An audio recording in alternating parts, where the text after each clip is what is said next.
Fala galera, tudo bem? As eliminatórias europeias para a Copa do Mundo ganharam muita atenção essa semana e muita tensão também essa semana, principalmente a partir do momento em que Portugal e Itália caíram na repescagem. E não é qualquer repescagem, e acho que esse é o grande ponto aqui pra gente tratar nesse vídeo. Eu tô gravando antes da definição de todos os grupos, então ainda não estão definidos todos os times que vão jogar a repescagem. E é bom lembrar, o sorteio vai acontecer no dia 26, e essa vai ser uma data importantíssima, porque esse sorteio vai ser o mais importante entre as repescagens europeias que a gente teve até hoje por conta da mudança de regulamento. E esse é o tema do vídeo aqui hoje. Porque muita gente pode se questionar, pode ter essa dúvida, pode ter essa curiosidade também. Nas outras Copas do Mundo, a repescagem europeia gerou tanta tensão no momento em que uma equipe caiu para a repescagem sem se classificar diretamente? E a minha resposta é não. É claro que sempre é tenso você precisar definir uma vaga na repescagem sem se garantir diretamente. Olhando para as favoritas, é claro, né? Para as que não são favoritas dentro dos seus grupos, é claro que isso é uma oportunidade, isso é um jogo importante, mas não é aquela responsabilidade, aquela pressão que existe. Mas mais do que isso, a mudança de regulamento ela acaba mudando muito o rumo das coisas, tirando um pouco o controle da situação. Claro que é um controle relativo, mas eu estou me referindo aqui ao controle no sentido do favoritismo, de você saber que vai enfrentar uma seleção inferior no confronto definitivo. Por que isso? Vamos voltar um pouquinho no tempo para tentar fazer um passeio aqui pela mudança de regulamento das eliminatórias europeias ao longo da história. Em 98 foi a primeira Copa do Mundo com 32 seleções. Então, em 94 foram 24, em 98 tem a ampliação para 32, o que amplia naturalmente a divisão de vagas por continente.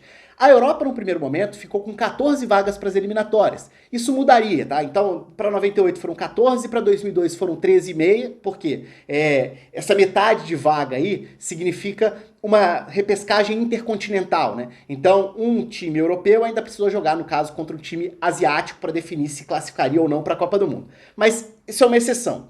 Isso foi para 2002. A partir de 2006, ficou definido o que a gente tem até hoje. A Europa tem 13 vagas para a Copa do Mundo, mais eventualmente o país sede, como aconteceu em 2006 com a Alemanha, como aconteceu em 2018 com a Rússia. Então a Europa pode ter 14 representantes dentro desse formato, desde que o país sede seja europeu. Mas o ponto principal é, das eliminatórias saem 13 seleções. E o que mudou ao longo do tempo? Então eu já diminuí esse recorte de 2006 para cá, se a gente for olhar para as mudanças de regulamento, né? Em 2006 especificamente até um pouco diferente, porque em 2006 as eliminatórias europeias têm 8 grupos, e é para a Copa do Mundo de 2010 que a Europa passa a adotar 9 grupos, e aí foi o formato talvez que esteja na mente de mais gente, porque foram 3 ciclos de Copa do Mundo dessa forma, para 2010, para 2014 e para 2018. E qual que era o ponto aí desse formato que era o formato vigente até o ciclo anterior, e que mudou para agora, e a gente vai chegar lá do porquê da mudança, e por que isso é tão impactante para o confronto decisivo de repescagem.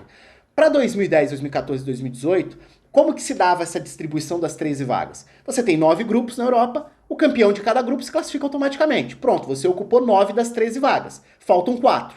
Essas 4 iriam para a repescagem europeia. E aí como que você distribui essas vagas? Você pega os 9 times que foram segundos colocados dos seus grupos, cria um ranking entre eles de desempenho, de pontuação, o pior segundo colocado é eliminado. Sobram 8.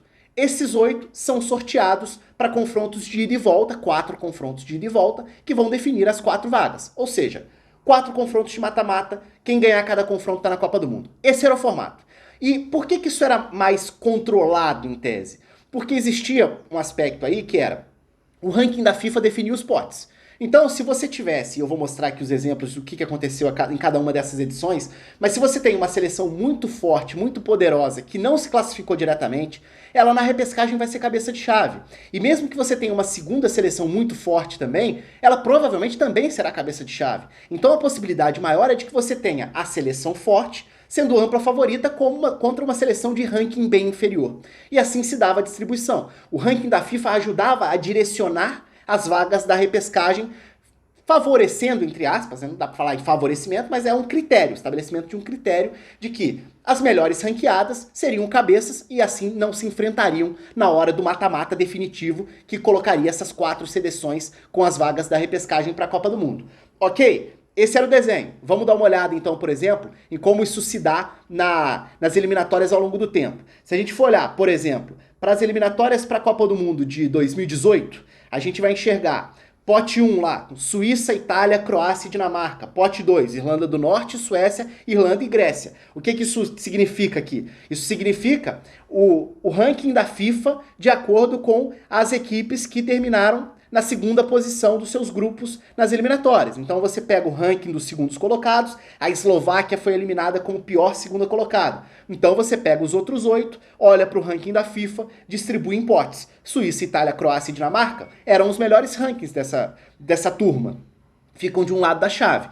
Irlanda do Norte, Suécia, Irlanda e Grécia do outro lado da chave. Isso diminui a possibilidade de um enfrentamento pesado na hora de definir. Então o que aconteceu ali? Croácia e Grécia, Irlanda do Norte e Suíça, Dinamarca e Irlanda, Suécia e Itália, que acabou sendo até um confronto de peso que tirou a Itália da Copa do Mundo na repescagem para 2018, né? Mas era esse o formato. 2014, da mesma forma, você olha lá, o ranking dos segundos colocados dos grupos. A Dinamarca foi a pior segunda colocada, ela foi eliminada, não foi para repescagem.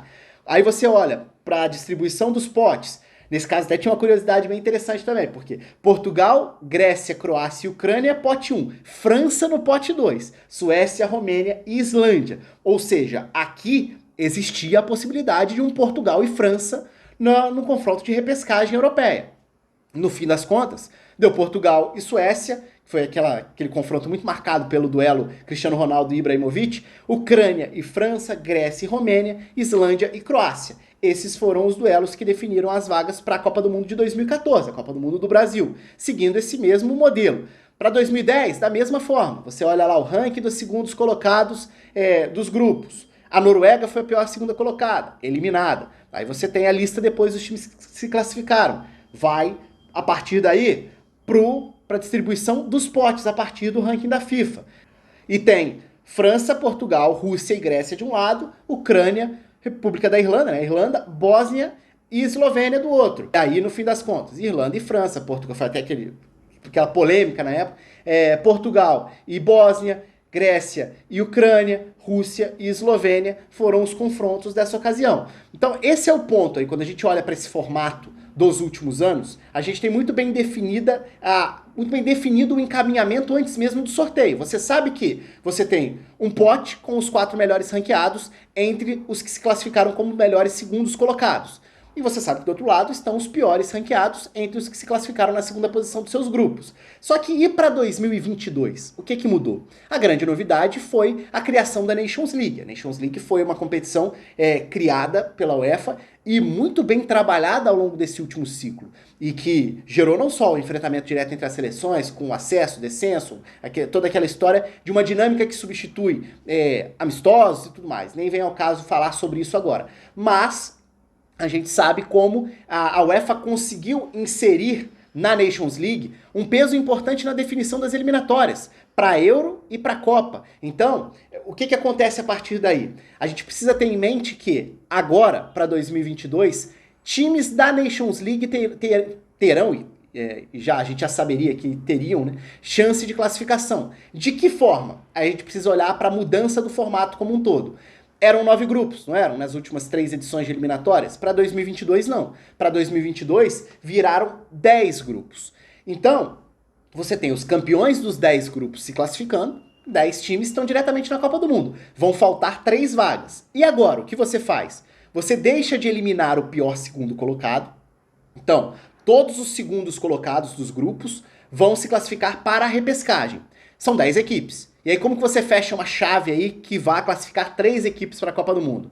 Justamente pescando 2 da repescagem via Nations League. Como que se dá essa repescagem via Nations League? Você pega os melhores campeões de grupo, de divisões da Nations League, que não tenham se classificado diretamente para a Copa do Mundo pelas eliminatórias, ou que já não estejam na repescagem na segunda posição dos seus grupos. Então isso inicia esse direcionamento para que 12 equipes disputem essa fase de repescagem europeia para a Copa do Mundo. Ok, então a gente já sabe que são 12 times dessa vez. E como que se dá esse processo agora? Pois é, aí tem 2 mudanças importantes. Uma delas, o ranking da FIFA já não tem mais influência aqui. O que vai definir o direcionamento de um lado ou do outro na hora do primeiro sorteio é a campanha nas eliminatórias europeias. Então, você vai ter 12 equipes. Na prática, 10 saem das eliminatórias. as melhores 6 dessas 10 campanhas se garantem como cabeças de chave. Beleza, esses são os 6 cabeças e eles vão enfrentar os outros 6. Sejam as 4 piores campanhas entre os segundos colocados ou os 2 times que vêm da repescagem da Nations League. Então, a gente sabe que tem esse direcionamento.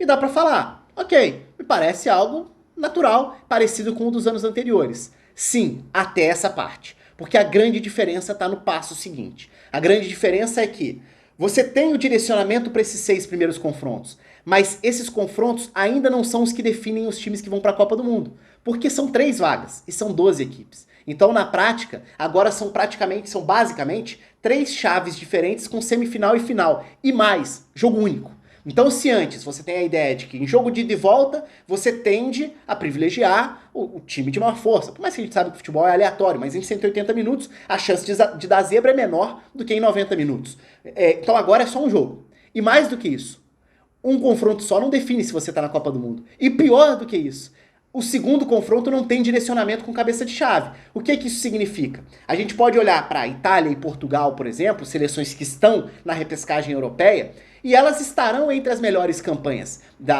dos segundos colocados. Ou seja, elas são cabeças de chave para o primeiro sorteio, mas não para o segundo, porque o segundo não tem direcionamento. Então o que isso significa? Itália e Portugal podem pegar seleções inferiores no primeiro momento, mas essa é a semifinal ainda. Depois tem o segundo confronto, que vai ser a final de cada uma dessas chaves. Então a gente vai ter basicamente 3 chaves à parte, diferenciadas, isoladas. 4 times aqui, 4 times aqui, 4 times aqui. De cada um desses blocos vai sair uma seleção. E pode ser que o sorteio coloque, por exemplo, vamos supor, Portugal e República Tcheca numa semifinal, Itália e Áustria na outra semifinal. Dali vai sair um time para a Copa do Mundo, é um exemplo, estou supondo. E aí Itália e Portugal, mesmo vencendo o primeiro duelo da repescagem, vão precisar jogar uma contra a outra valendo vaga na Copa do Mundo de 2022. Por isso essa sensação de ser uma repescagem com o potencial de ser muito cruel, porque ela gera maior tensão pelo inesperado. Você não tem como prever qual vai ser o direcionamento. Pode dar qualquer coisa no sorteio. Pode ser que o sorteio seja legal para quem prefere, aí eu deixo até a pergunta para vocês, o que vocês preferem? Que essas seleções grandes se enfrentem já na repescagem? Você gosta de ver as seleções grandes todas na Copa do Mundo? Eu sempre prefiro que todas as principais seleções estejam na Copa do Mundo, mas isso é muito de cada um. Então esse é o caminho, e por isso a explicação um pouco mais longa, para a gente passear um pouco pelos formatos de eliminatórias europeias e entender o que mudou, desde a distribuição do número de grupos, passando pela implementação da Nations League com suas consequências, que traz o impacto para o formato da repescagem europeia, que agora não é mais em uma fase apenas, não é mais em confronto de ida e volta, e sim com semifinais em jogos únicos e mais final, em 3 chaves diferentes, definindo os 3 últimos classificados europeus.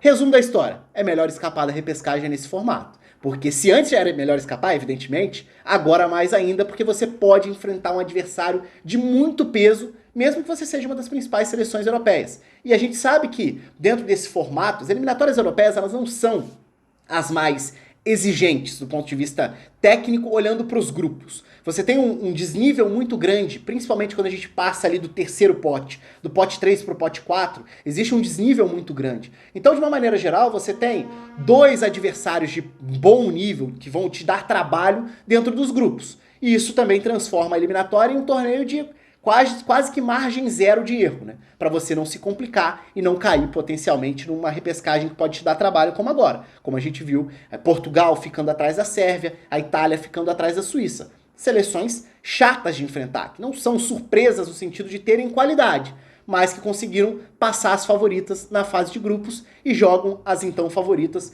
para essa dureza do imprevisível da repescagem. Um abraço para todo mundo e até a próxima.